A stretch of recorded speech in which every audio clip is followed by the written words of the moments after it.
هاوڵاتیەکی هەرێمی کوردستان لە پارێزگای هەولێر لە ساڵی 2000 دەستگیر کراوە. لە ساڵی 2010 دادگایی کراوە.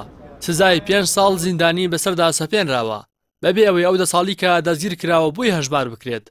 لە ئێستاشدا ماوەی 4 ساڵە سزاکەی تەواو کردووە، بەڵام ئازاد نەکراوە. ئەمە راپۆرتی ئەنجومەنی مافەکانی مرۆڤی سەر بە نەتەوە یەکگرتوەکانە لەسەر وەلید یونس کە لە ساڵی 1958 لە دایک بووە. لە راپۆرتەکەدا ئاماژە بۆ کراوە لە 6 شوباتی 2000 وەلید یونس سواری ئۆتۆمبیلێک دەبێت لە هەولێر، دواتر پۆلیس ئۆتۆمبیلەکە دەوەستێنێت و تەقەمەنی تێدا دەدۆزێتەوە. لەگەڵ ئەوەی وەلید ڕەتی دەکاتەوە هیچ زانیارێکی لەسەر و تەقەمەنیانە هەبێت، بەڵام بۆ ماوەی 10 ساڵ بێ هیچ دادگاییکردنێک لە زیندان دەمێنێتەوە.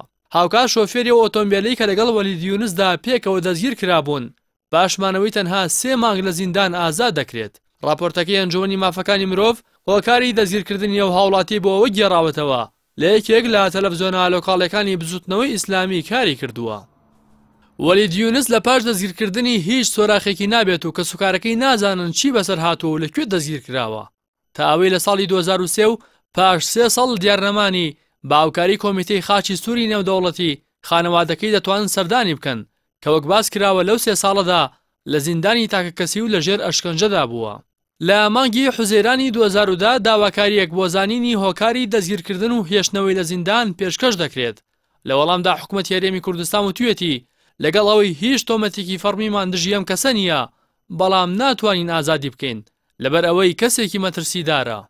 بەڵام دواتر و لە مانگی ئابی هەمان ساڵدا و پاشمانەوەی وەلید یونس لە زیندان بۆ ماوەی 10 ساڵ و بێ تۆمەت و دادگاییکردنێک بە شێوەیەکی فەرمی بەناردنی فەرمان و ڕێنمایی لە زیندانەوە بۆ هاوڕێکانی لە کەرکووک و مووسڵ تا کاری تیرۆریستی ئەنجام بدەن تۆمەتبار دەکرێت. تۆمەتەکانیش لەسەر بنەمای زانیاری هەواڵدەری نهێنی بووە و نەناویان زانراوە و نە لە کاتی دادگایکردندا ئامادەبوون و نە هیچ بەڵگەیەکیش پێشکەش کراوە کە بیسەلمێنێت لە زیندانەوە نامەی بۆ دەرەوە ناردبێت. بەڵام سەرنجام لەسەر ئەم تۆمەتانە لە مانگی ئازاری 2011 5 ساڵ زیندانی بەسەردا دەسەپێنرێت بێ ئەوەی ئەو 10 ساڵی کە لە زیندان بووە هیچی بۆ هەژمار بکرێت. لە ئێستاشدا ماوەی 4 ساڵە سزاکەی تەواو بووە، بەڵام وەلید یونس ئازاد نەکراوە. سۆران عومەر کە تەواوی راپۆرتەکەی ئەمنستی ئینتەرناشناڵ و ئەنجومەنی مافەکانی مرۆڤی لە پەرلەمان و لە بەردەم پەرلەمانتاران خوێندووەتەوە دەڵێت وەلید یونس مشتێکە لە خەرمانی ئەو سەدان کەسی کە ڕفێنراون و بەبێ یاسا دادگا بێسەر و شوێن کراون.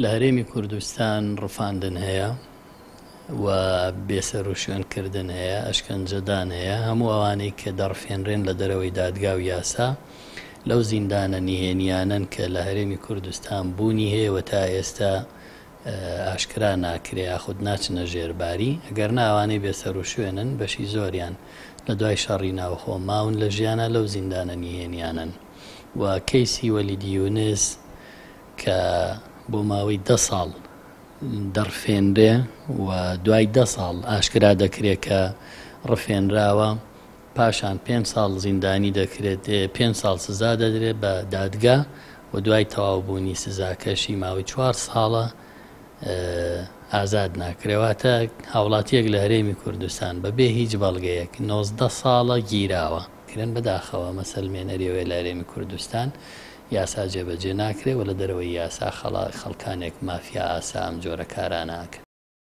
لە 5 حوزەیرانی 2016 ڕێکخراوی ئەمنستی ئینتەرناشناڵ نامەیەکی ڕاستی بەرپرسە باڵاکانی هەرێمی کوردستان کردو تێدا داوای ئازادکردنی وەلید یونسی کردبوو بۆ پێی ناوبراو سزای 5 ساڵ زیندانی خۆی تەواو کردووە.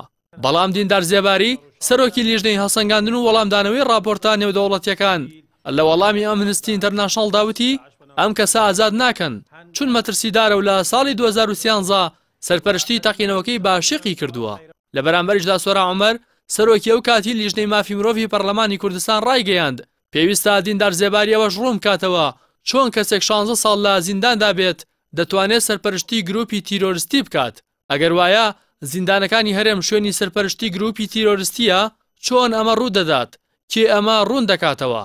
ئەمانە و دەیان پرسیاری دیکە لە دۆسی وەلید یونس کە 19 ساڵە لە زینداندایە بێوەڵام ماونەتەوە. ڕاستی حەمامین کەناڵی ئاسمانی پەیام سلێمانی.